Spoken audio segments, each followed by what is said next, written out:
video is honestly long overdue, and I have been sitting on it for a minute, just trying to figure out like what I wanted to say, how I wanted to say it, and I think the conclusion that I came to was like I'll never have the perfect words, I'll never have exactly what I want to say, so I'm just gonna talk at you, I guess. Faith is obviously a complex thing. Religion is, complicated, and knowing where I fit in that, I think, has been a journey in and of itself in the last few months, specifically because we are in the process of choosing where we want to be next. We are talking about, where we're going to move after Hazel finishes her externship, and just like what the next phase of our life is going to look like. And so one of the things that comes up, obviously, is how we are going to choose to believe, what our belief system is going to look like. And hopefully, if we have kids in the next few years, what we want their relationship with religion and faith to look like. Most of the time, I don't know. And that has been really frustrating for a person who, I just like having answers, I don't think anyone really doesn't, but I very much like control of things like that, and knowing exactly what I want to do and feeling confident in it. And a lot of the time I just don't. I don't know exactly what the right answer is for us. I don't know where we fit, really, and I don't know where we feel safe and comfortable and welcomed. And this is not an invitation for people to give us churches that we can go to or anything like that. And we're not really interested in exploring anything right now. That's just not where we're at in our journey. But I think just like giving ourselves the space to think about it and to talk about it and to be okay with whatever answer that we get has been the most comforting thing. That was a really long-winded intro to this. I was in therapy today, and I was talking about how I have this fear in me that I don't want people to look at my life or look at my decisions and see them through a lens of judgment. No one wants to be judged.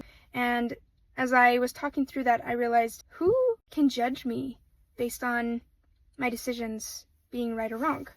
Like, what is the moral code, or what is the measurement of right or wrong, And in my opinion, that is very much in the eye of the beholder. Like, we know what's right and wrong for us. As I started to unpack just that fear of, other people looking at me and saying that, well, her life is the way that it is because of the decision she made, or because of a lack of understanding. She never truly understood the gospel, and if she did, she wouldn't have made, the decision she has. She wouldn't be married to a woman, whatever.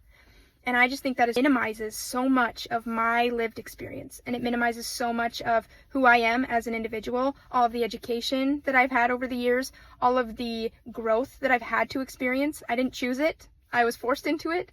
Like, there's so much about what I've been through that has gotten me to this point, and it has nothing to do with an understanding of faith or spirituality. If anything, I understand so much more about what that looks like for me than I ever did before. So what I realized was that it's not fear that I'm feeling, but it's more of a desire to be understood.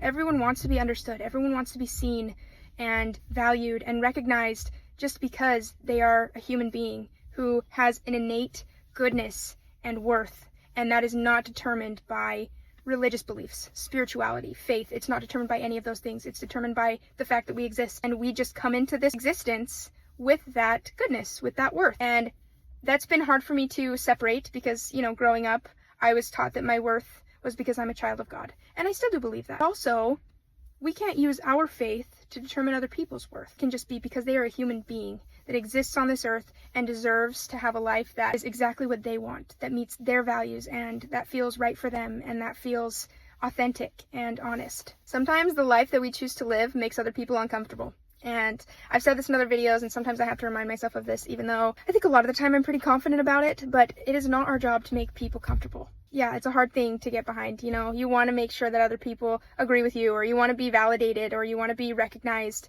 and sometimes we just won't be. And that sucks, but that's reality, and that's okay. I don't need to justify my decisions or my feelings or actions to anyone else. With these big life decisions coming up, it's felt difficult for me to trust that, inner part of me that does know how to make decisions. I've gotten myself to this point. I have gotten myself to this person that I am now, and obviously I've had help. I've had external factors that have contributed to that growth.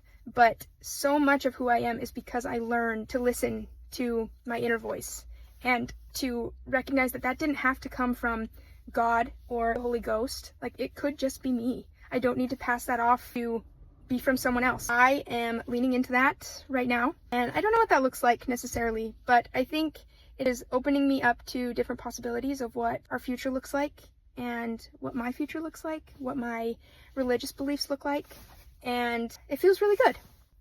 It feels like I am tapping into a part of me that has been screaming at me to let it out, and that has wanted to just exist just because I can exist. I don't have to justify anything. I don't have to have reasons for doing anything.